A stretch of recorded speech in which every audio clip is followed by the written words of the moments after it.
Ah, magandang araw, Mr. Magdulis. Ako nga pala po si Doc Gaines. Ano po bang may paglilingkod ko po sa inyo? High blood ako!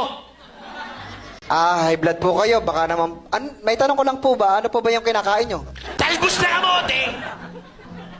Talbos sa kamote. Hindi naman nakaka-high blood yun eh. Gulay yun eh. Baka naman po meron pa po kayong ibang kinakain.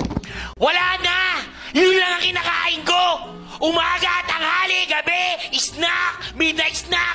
Yun lang ang kaya kong bilhin! Hindi ko kaya bumili ng karne! Ang mahal-mahal! May problema ka?